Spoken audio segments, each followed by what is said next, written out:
बाह्य तप का एक चरण है रस परित्याग। परंपरागत अगर हम इसका अर्थ कहें तो स्वादों का निषेध, नियंत्रण। रस परित्याग से हम यही समझते हैं कि कभी खट्टे का त्याग कर दो, कभी मीठे का त्याग कर दो, कभी घी का त्याग कर दो, कुछ और का त्याग कर दो, लेकिन इतनी स्थूल बात नहीं है रस परित्याग। हमें समझना होगा, तो पहले रस परित्याग करने के पहले समझना होगा कि रस का जो मैकेनिज्म है, जो प्रक्रिया है, वो कैसे है।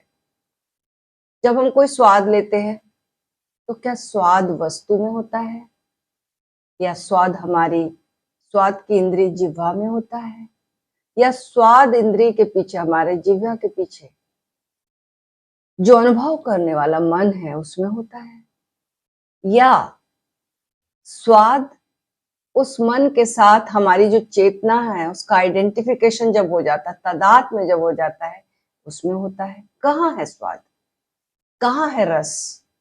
पहले हम तो ये खोजें अपने भीतर, ये निरीक्षण करें, तब पता चलेगा कि वस्तु में तो स्वाद नहीं होता है। अगर हम अवलोकन करें, निरीक्षण करें, तो पता चलेगा कि वस्तु में स्वाद तो नहीं होता, ना रस होता है। वस्तु तो एक माध्यम है, वस्तु तो एक माध्यम है, निमित्त है, और भीतर वो जो रस की प्रक्रिया है, वो मैकेनिज्म है, वो भीतर है। अगर वो जो मैकेनिज्म काम ना करे, ये प्रक्रिया काम ना करे, तो वस्तु सामने रखी रहे लेकिन फिर वो कारण नहीं बनेगी, माध्यम नहीं बनेगी। स्वाद की इंद्रिय खबर देगी लेकिन हमें पता नहीं चलेगा। इसका उदाहरण हम जीवन में देख सकते हैं। कोई चीज हमें, आपको रसगुल्ला पसंद है, आप रसगुल्ला खा रहे हैं, मजा ले रहे हैं, और अचानक आपके खबर आ जाए कि आपका प्रिय व्यक्ति दुर्घटनाग्रस्त हो गया है, या आपके घर में किसी की मृत्यु हो गई है, तो क्या वो स्वाद आएगा रसगुल्ला में? रसगुल्ला अभी भी जिह्वा पर होगा, पूरी प्रक्रिया भी वैसी चल रही है, वो जीभ खबर दे रही है, लेकिन हमें स्वाद नहीं आएगा। फिर स्वाद के संवेदनशील तत्व अभी भी सब कुछ खबर पहुंचा रहे हैं, मीठा है, मिठाई मुंह पर है, जीभ, सब कुछ है, लेकिन हमारा जो मन है वो खबर लेने को तैयार नहीं है। अब मन उस खबर को ले भी ले थोड़ा, तो जो पीछे हमारी जो कॉन्शियसनेस है, जो चेतना है, उसका और मन का दोनों के बीच का जो पुल है, जो ब्रिज है, वो टूट जाएगा, वो संबंध टूट जाएगा। क्यों? क्योंकि हमारा एक ब्रेक लग गया सारी प्रक्रिया में। हमारा ध्यान कहाँ चला गया? जहां पर मृत्यु हुई है, जहां पर दुर्घटना हुई है, जहां इमरजेंसी है, वहां पर चला गया। तब सामने कारण होते हुए भी वो रस नहीं आएगा। हमारा जो सब रस के संबंध है वस्तुओं के बीच में और हमारी जीभ के बीच में, इतनी सी अगर बात होती तो बात बहुत सरल हो जाती। छोड़ना दो तरह से हम कर सकते हैं, या तो हम जीभ को संवेदनशीलता ही खत्म कर लें, उसकी सेंसिटिविटी को मार डालें, जला लें, तो रस नष्ट हो जाएगा, या हम वस्तु को छोड़ दें, उसका त्याग कर दें, तो रस नष्ट हो जाएगा। इतनी सी बात अगर होती तो संबंध टूट सकता था, लेकिन अगर हम ऐसा कर दें तो इससे मुक्ति नहीं हुई, रस से मुक्ति नहीं होगी, रस से मुक्ति नहीं होगी, क्योंकि वस्तु में तो अभी भी पोटेंशियल रस तो बाकी है, पोटेंशियलिटी तो है, सेंसिटिविटी तो है, अभी भी हमारी जीभ जो है उसको फील करने में सक्षम है, और वस्तु जो है, मीठा मीठा जो है, वो अनुभव करने में, देने में सक्षम है। केवल एक बीच का जो संबंध है वो टूटने से बात नहीं बनती, कभी भी प्रकट हो जाएगा।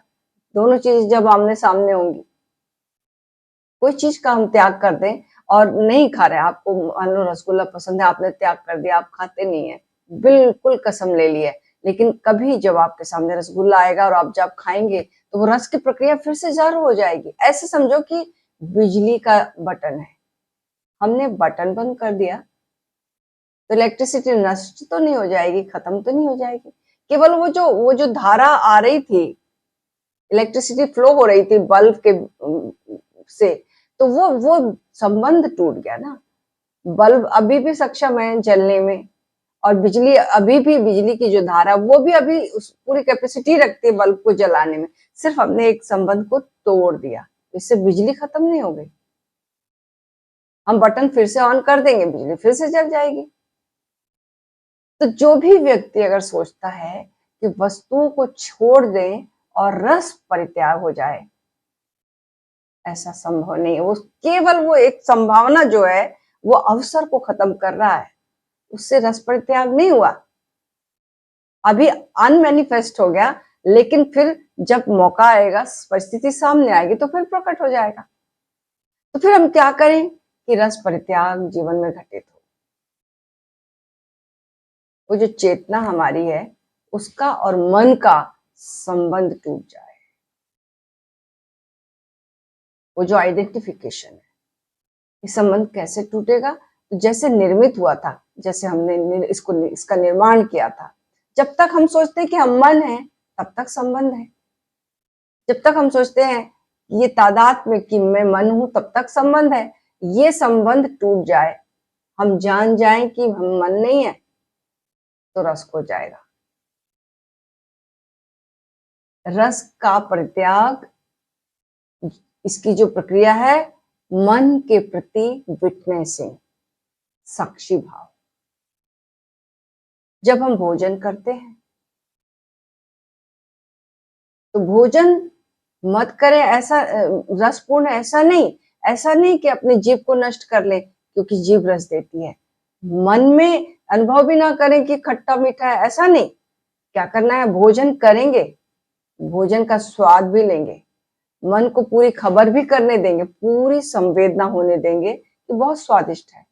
सिर्फ भीतर इस पूरी जो मैकेनिज्म है, जो पूरी प्रक्रिया चल रही है, इसके हम साक्षी बनकर खड़े रहे, देखते रहे कि हम देख रहे हैं, मन को स्वाद मिल रहा है, जीभ को रस आ रहा है।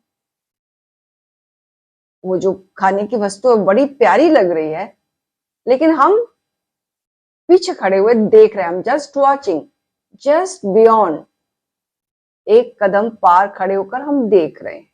हम दृष्टा हैं, हम साक्षी हैं। हम अचानक पाएंगे इंद्रियां वही हैं, उनको नष्ट नहीं करना पड़ा, पदार्थ भी वही रहेगा, उनको छोड़कर भागना नहीं पड़ा है, मन भी वही रहेगा, उतना ही संवेदनशील, मन की संवेदना भी नष्ट नहीं की, उतना ही सजग, उतना ही जीवंत, लेकिन वो जो रस का आकर्षण है वो खो जाएगा। वो जो हम बार बार डिमांड करते हैं कि वही फिर से रिपीट हो, फिर रिपीट हो। हमको कोई चीज अच्छी लग रही है, हम उसे रिपीट करना चाहते हैं। ये रिपीटिशन का जो चक्कर है, उसी चक्कर में घूमते रहो, ये खो जाएगा। रिपीटिशन की आकांक्षा जो है वो खो जाएगी। वरना हमारा हमारे भीतर तो ऐसा है कि हम जो रस हमें नुकसान देते हैं उसको भी रिपीट करते हैं। हम सिगरेट पीते हैं, हम पान गुटखा खाते हैं, ये सारे पता है कैंसर में बदलने वाला है, दूसरों को भी समझाएंगे। डॉक्टर्स जो दूसरों को समझाते हैं वो खुद ही इसी ट्रैप में फंस जाते हैं। तो ऐसा हमारे भीतर रस का इतना आकर्षण है। तो जब अगर रस परित्याग की प्रक्रिया समझ में आ जाए कि चीजों को नहीं छोड़ना है, संवेदनाओं को नष्ट नहीं करना, सब कुछ रहेगा, लेकिन हम पीछे खिसक जाएंगे, हम दर्शक, हम दृष्टा हो जाएंगे, हम साक्षी हो जाएंगे, तो बात बिल्कुल ही बदल जाएगी। वो जो आकर्षण है वो खो जाएगा, रिपीटिशन की डिमांड खो जाएगी। ये हुआ रस का परित्याग। एक और दूसरा तप है, वो है वृत्ति संक्षेप। वो वृत्ति संक्षेप में भी इसका अर्थ है कि अपनी वासनाओं को सिकोड़ लो। परंपरागत अर्थ जो लोग लेते हैं वो ऐसा है कि अपने वासनाओं को सिकोड़ लो। मान लो आपको 10 जोड़ कपड़े अच्छे लगते तो लोग चाहिए, जरूरत है, तो फिर उतने ही, उससे और कम थोड़े, ढेर नहीं लगा लें। किसी भी चीज की जरूरत को जितनी है विस्तार ना लेने दें, बल्कि उसे सिकोड़ लें, जो मिनिमम में जो काम चल सकता है। हमारे हमारे नीड और ग्रीड में कोई रेखा नहीं है, ग्रीड का तो कोई अंत ही नहीं है। वो लाइन ही हमें समझ में नहीं आती कि हमारी नीड क्या है। और ये जो वृत्ति संक्षेप का लोग अर्थ लेते हैं कि हम हमारी जो आवश्यकता है बस उसको सिकोड़ लें, अपनी वासना, अपनी वृत्तियों को। लेकिन कैसे? तिब्बत में एक मारपा नाम के फकीर हुए, वो दो भाइयों की कथा सुनाते थे कि एक व्यक्ति था, उसके दो बेटे थे, और दो बेटे जो थे और उनके पास जो संपत्ति थी 100 घोड़े थे उस फादर के। फादर जब मरने लगे तो एक बेटा छोटा था, तो अब बड़े बेटे को उन्होंने 100 घोड़े जो है वो थमा लिए कि ये तुम्हारी संपत्ति है, और जब ये बच्चा बड़ा होगा, भाई बड़ा होगा, तो तुम आपस में बांट लेना, बंटवारा बराबर बराबर। भाई बड़ा हुआ, इस बड़े भाई ने छोटे भाई को बंटवारा दिया एक घोड़े का, बाकी 99 घोड़े अपने पास रख लिए। अब ये जो छोटा भाई था एक घोड़े के साथ, ये पूरी मेहनत करता उस घोड़े के साथ, उस घोड़े को के स्वास्थ्य का ख्याल रखता, उसको नहलाता धुलाता, उसके साथ बहुत खुश रहता। जो उसे मिलता उसके जीवन में बड़ी शांति थी, संतोष था। और ये जो 99 घोड़े वाला था भाई, ये देख देख के इसको जलने लगा। बाद में इसे लगा कि ये तो बहुत खुश रहता है, बड़ा शांत रहता है, और मैं इसको बहुत परेशानी कि कैसे मेरे घोड़े 99 बचे रहे, बल्कि 100 कैसे हो जाएं। उन घोड़ों को बहुत ही उनकी सुरक्षा करना, उनके पीछे उनकी देखरेख करना, सारा दिन इसी तनाव में गुजर जाता कि कोई घोड़े को कुछ ना हो जाए। वो पूरी उसके खाने की से लेके हर चीज के लिए परेशान ही रहता कि कोई ऐसी बात ना हो जाए कि मेरे घोड़े कम हो जाए, कैसे ये बढ़ जाए। उसने एक दिन अपने भाई को बुला के बोला कि देखो, तुम तो ऑलरेडी खुश रहते हो एक घोड़े में भी, तुम ये करो, ऐसा काम करो, और मैं तो परेशान रहता हूँ, तो ये एक घोड़ा भी मुझे दे दो। और उसने बड़े भाई ने उस एक घोड़े को छोटे भाई से ले लिया, छोटे भाई ने खुशी खुशी दे दिया। इसके पास अब 100 हो गए, तो ये और परेशान होने लगा 100 को कि अब ये मेंटेन कैसे हो। मेरे पिताजी ने जो 100 के 100 दिए, ये मेंटेन करना मेरा धर्म है। उस परेशानी में पड़ गया कि क्या चीज नुकसान ना दे दे, कहीं मेरा घोड़ा खो ना जाए, घोड़ों के पीछे भागता रहे, बहुत ही सुरक्षा का इंतजाम करता रहे पूरा दिन, दिन और रात। सपने भी उसे घोड़े के आते, और बहुत परेशान और बीमार रहने लगा। और ये छोटा जो था बिना घोड़े के, अब ये खुद घोड़े का काम करने लगा, खुद ही बोझ ढोता था। और अब ये तो और खुश हो गया, बोला मुझे तो पहले तो मेरे को घोड़े की रस्सी पकड़ के चलना पड़ता, उसकी सुरक्षा का ध्यान रखना पड़ता, उसको खिलाना पिलाना, उसके लिए काम करना पड़ता था। अब मैं तो घोड़े का गुलाम था, अब मैं आजाद हो गया, स्वतंत्र हो गया, और वो वजन ढोता था और मजदूरी करता था, और वो तृप्त रहता था। और बड़ा भाई वैसे ही वैसे अतृप्त और परेशान और दुखी और पीड़ित। तो मारपा ये कहानी सुनाकर कहते थे कि दो तरह के आदमी होते हैं, एक वे जो वस्तुओं पर बहुत भरोसा करते हैं और उनकी वजह से ही परेशान होते हैं, वस्तुओं पर इतना भरोसा कर लेते कि उनकी वजह से ही परेशान हो जाते हैं। और एक वे हैं जो अपने पर इतने भरोसे से भरे होते हैं कि वस्तुएं उन्हें परेशान नहीं कर पाती। तो महावीर का जो अर्थ है, ओशो जो बताते हैं, वो ये है कि वस्तुओं के त्याग का नाम वृत्ति संक्षेप नहीं है। वस्तुओं को मूल्य नहीं दे रहे, आंतरिक प्रयोग की बात है। भीतर वृत्ति का जो केंद्र है, हमारी जो वृत्ति है, अपने केंद्र पर ठहर जाए, तो बाहर फैलाव जो हो रहे हैं वो अपने आप बंद हो जाएंगे। मान लो जैसे एक दिया जल रहा है, दिए के प्रकाश का एक वर्तुल बन रहा है, हम वर्तुल को खत्म कम करने की कोशिश करें, हम सोचे आंख बंद कर लें और हमें वर्तुल ही दिखाई ना दे, प्रकाश का घेरा ही दिखाई ना दे। हो सकता है ऐसा, लेकिन प्रकाश का घेरा तो बना ही रहेगा। दूसरा काम हो सकता है कि हम उसकी बाती को छोटी करते जाएं, छोटी करते जाएं, तो प्रकाश जो है कम होता जाएगा, घेरा कम होता जाएगा। तो वासना की जो बाती है, इसको सिकोड़ना, वासना कि बाती जो जल रही है, वो दिया जो जल रहा है उससे, वो कैसे वृत्ति केंद्र पर एकाग्र जब हो जाती है अपने, तो तब एक्चुअल अनुभव होगा। प्रत्येक केंद्र जो है एक वृत्ति का अपना केंद्र है।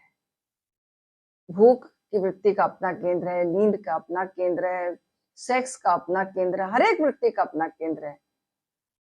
लेकिन हमने सारे केंद्रों का काम एक को दे दिया, बुद्धि को दे दिया। बुद्धि से खाते हैं, बुद्धि से सोते हैं, बुद्धि से प्रेम करते हैं, बुद्धि से घूमने जाते हैं। कभी कभी तो इतना हर चीज जो है सेरिब्रल हो जाता है कि हमको भोजन का चिंतन, भोजन के बारे में सोचना इतना मजा देता जितना भोजन में रस नहीं ले पाते हम। बहुत अजीब बात है। वास्तविक भोजन में, रियल भोजन में उतना रस नहीं आएगा। भोजन को सोचने में, उसकी योजना बनाने में, लोग इसी योजना में लगे रहते हैं, करते हैं उपवास और उसी योजना में लगे रहते हैं कि क्या क्या बनाया जाएगा, क्या क्या कैसे कैसे खाया जाएगा। हम कहीं घूमने जाते हैं, हिल स्टेशन जाते हैं, जाकर वहां उतना मजा नहीं आ रहा जितना हम घर में योजना बनाने में, सोचने में मजा लेते हैं।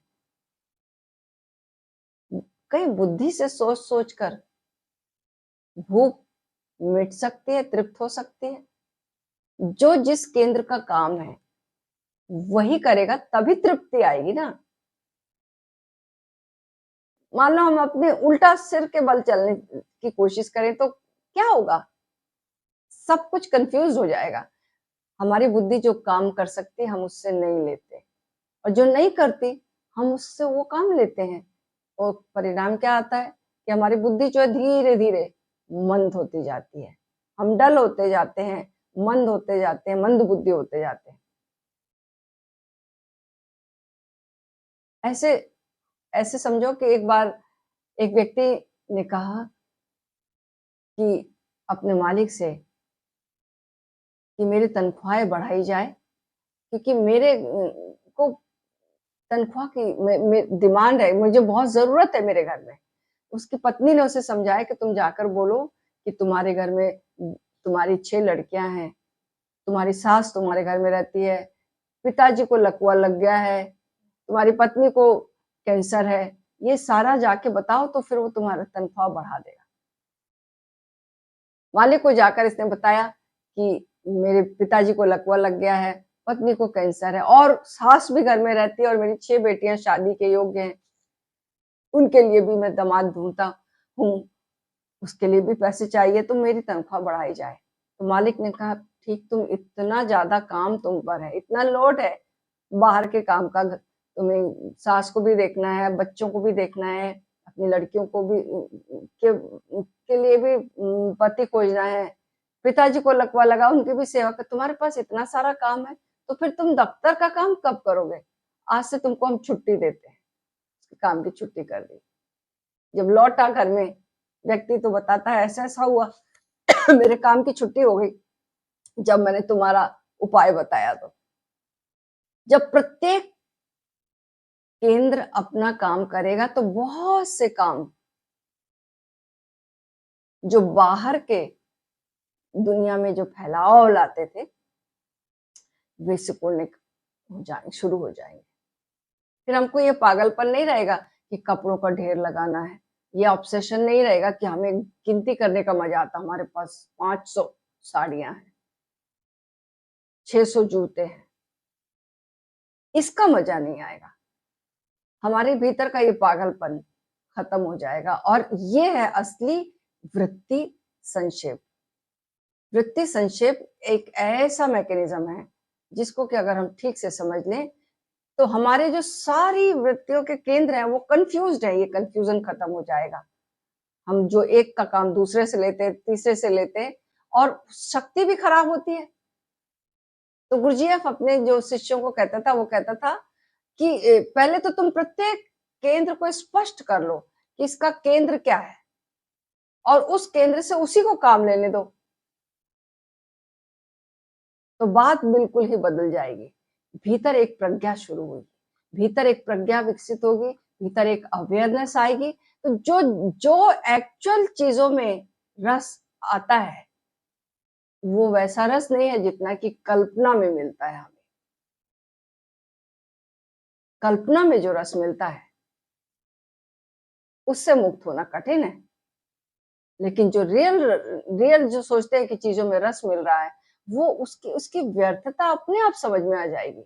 अगर हम हर एक केंद्र को अपना काम दे देंगे तो हमारे भीतर वो जो प्रखर प्रज्ञा का जो जो अवेयरनेस का प्रज्ञा जो बुद्धि में कैपेसिटी है वो बढ़ जाएगी और वो देखेगी किस चीज का मूल्य कितना है, किससे कितना मजा आ रहा है, और जो व्यर्थता है वो अपने आप छूटती जाएगी, अपने आप ही छूटती जाएगी। वृत्ति संक्षेप का यही अर्थ है कि बुद्धि को अपना काम करने दे। बुद्धि का काम जो है, बुद्धि को साधन नहीं बनाए।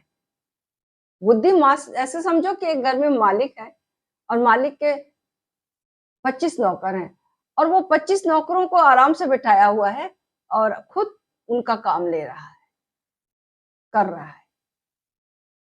तो इस मालिक की क्या हालत होगी? वो ही हमारी बुद्धि की हालत हो गई है।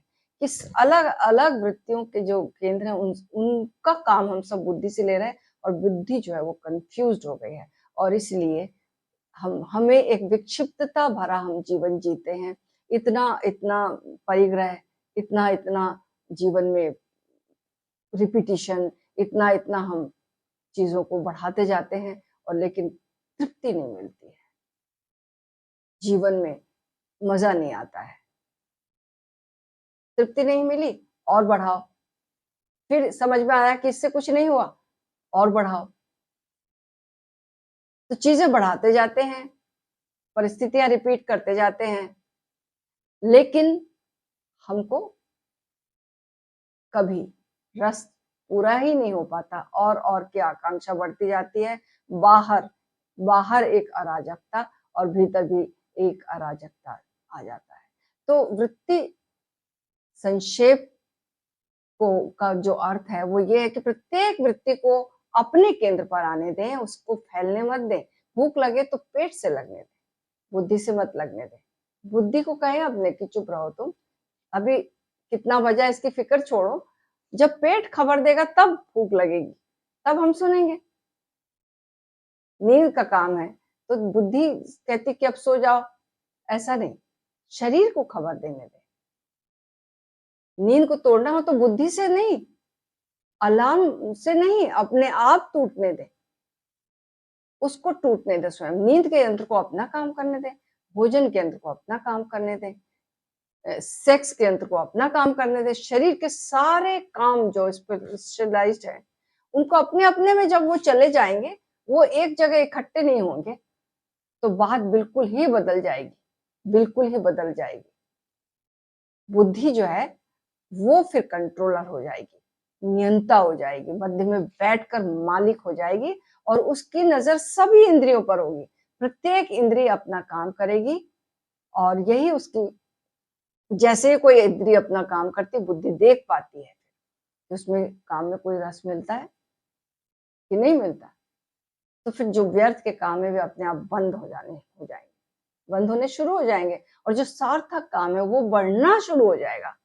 और बहुत ही जल्दी वो वक्त आ जाएगा जो तब हमारे जीवन से व्यर्थ गिर जाएगा, उसको गिराना नहीं पड़ेगा, और सार्थक बच जाएगा, उसको बचाना नहीं पड़ेगा। जैसे कांटे अपने आप गिर जाएंगे और फूल बच जाएंगे, इसके लिए कुछ करना नहीं पड़ेगा। बुद्धि का सिर्फ देखना ही पर्याप्त है, उसका साक्षी होना बुद्धि का स्वभाव है, साक्षी होना पर्याप्त है। बुद्धि साधन नहीं है, बुद्धि साक्षी है।